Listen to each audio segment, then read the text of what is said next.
দিনাজপুর থেকে আমাদের সহকর্মী আলমগীর যুক্ত হয়েছেন। আলমগীর, জানাবেন যে দিনাজপুরের যে আসনগুলো রয়েছে সেখানকার ফলাফল, প্রত্যাশিত ফলাফল ভোটাররা পেয়েছে কিনা, ভোটাররা কি বলছে, পাশাপাশি প্রার্থীদের পক্ষ থেকে কি বলা হচ্ছে, কেউ কোনো ফলাফল নিয়ে অভিযোগ তুলেছে কিনা বা কার বক্তব্য কি? আসলে দিনাজপুরে মোট 13টি উপজেলা নিয়ে মোট 6টি সংসদীয় আসন। এই সংসদীয় আসনে ফলাফল যেটি হয়েছে সেটি এখানে প্রত্যেকটি আসনেই বিএনপির প্রার্থী ছিল এবং বিএনপির প্রার্থীর পাশাপাশি এখানে কিন্তু বিএনপির হ্যাভিওয়েট প্রার্থী ছিল। যেমন দিনাজপুর 6 আসনে হ্যাভিওয়েট প্রার্থী ছিল বিএনপির স্থায়ী কমিটির সদস্য ডাক্তার AZM জাহিদ হোসেন। এই প্রত্যেকটা 6টি আসনে বিএনপি প্রার্থীর পাশাপাশি 5টি আসনে ছিল জামাতের প্রার্থী এবং একটি আসনে ছিল এনসিপির প্রার্থী।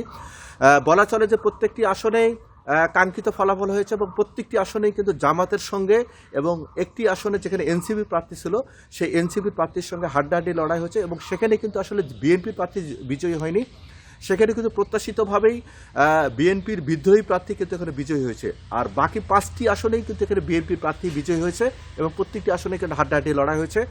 আপনাকে প্রথমে যেটি বলেছিলাম যে এখানে হ্যাভিওয়েট প্রার্থী ছিল দিনাজপুর 6 আসনে কিন্তু এখানে এই প্রথমবারের মতো বিএনপির প্রার্থী ডাক্তার AZM জাহিদ হোসেন উনি ধানের শীষ প্রতীক নিয়ে এখানে কিন্তু বিজয়ী হয়েছেন।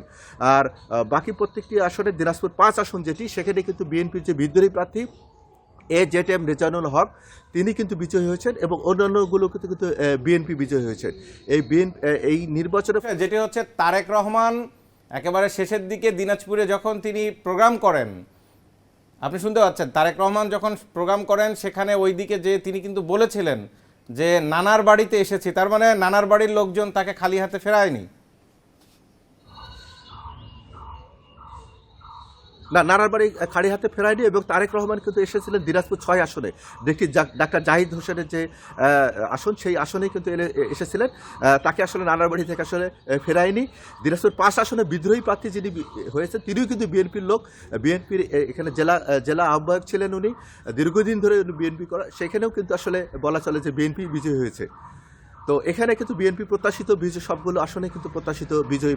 আমরা যেটি দেখি উত্তরাঞ্চলের অন্যান্য জায়গায়, বিশেষ করে এপাশে রংপুর বলেন বা আমরা যেটি দেখেছি যে কুড়িগ্রামের অঞ্চলে গাইবান্ধায় বেশ কিছু জায়গায় আবার জামাত বিভিন্ন জায়গায় বেশ ভালো ফলাফল নিয়ে এসছে তারা, কিন্তু দিনাজপুরের ভেতরে আবার কিন্তু জামাতের ওইভাবে বলতে গেলে সে অবস্থান আগেও ছিল না, আর এবার তো ফলাফলে আমরা সেটি দেখতেও পাচ্ছি। এই মাঝখান দিয়ে দিনাজপুরের লোকজনের এই যে অন্যান্যদের সাথে থেকে আলাদা রাজনীতি, এটার কারণ কি ওই জায়গাটিতে?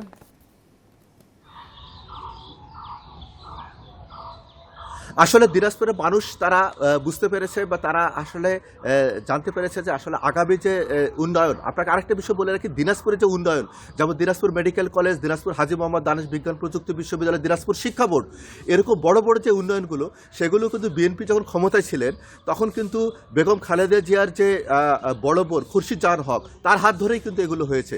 এই উন্নয়নের যে ধারাবাহিকতাটা সেটি কিন্তু বিএনপি চেয়েছে যে দিনাজপুরের উন্নয়ন কিন্তু আসলে এসেছে বিএনপির হাত ধরেই। আগামীতে যে উন্নয়নের ধারাবাহিকতা বজায় রাখতে তারা কিন্তু আসলে এই বিএনপিকে তারা বেছে নিয়েছে। এটি আসলে বিএনপির যে আমি সাধারণ ভোটারদের সঙ্গে কথা বলে যেটি জানতে পেরেছি, তারা যে আসলে তারা উন্নয়ন থেকে বঞ্চিত হতে চায়নি, তারা মূলধারার যে আগামীতে যে রাষ্ট্র ক্ষমতায় যারা আসবে তাদের কাছ থেকে বিচ্ছিন্ন হতে চায়নি। এটি কিন্তু আসলে সাধারণ ভোটার যারা ছিল তাদের ভোটারদের কিন্তু আসলে প্রত্যাশা বা তাদের ভোটারদের চাওয়া পাওয়া এরকমই ছিল। এই কারণেই কিন্তু বিএনপি বলা চলে এবার কিন্তু একটি ভূমিধস বিজয় পেয়েছে। অতীতে কিন্তু বিএনপির এ ধরনের সবগুলো আসলে কিন্তু বিজয়ের যে হওয়ার ঘটনা সেটি কিন্তু কখনোই আসলে ছিল না, এবারই আসলে সেই আসন এসেছে। এবং বিএনপির প্রত্যাশা, সাধারণ মানুষের প্রত্যাশা, ভোটারদের প্রত্যাশা যে অতীতে যেরকম দিনাজপুর যে উন্নয়নগুলো যে হয়েছে বড় বড় উন্নয়নগুলো, আগামীতে সেই উন্নয়ন যে বাকি কাজগুলো রয়েছে সেই বাকি কাজগুলো আসলে বিএনপির হাত ধরে হবে। আপনাকে অনেক ধন্যবাদ। একেবারেই তাই, বিশেষ করে দিনাজপুর অঞ্চলে খুরশিদ জাহান যখন তিনি মন্ত্রী ছিলেন সেই সময় থেকেই কিন্তু আসলে উন্নয়নের ছোঁয়া লেগেছে এবং সেই ধারাবাহিকতা বিএনপির কর্মী সমর্থকরা সেটি ধরে রেখেছে।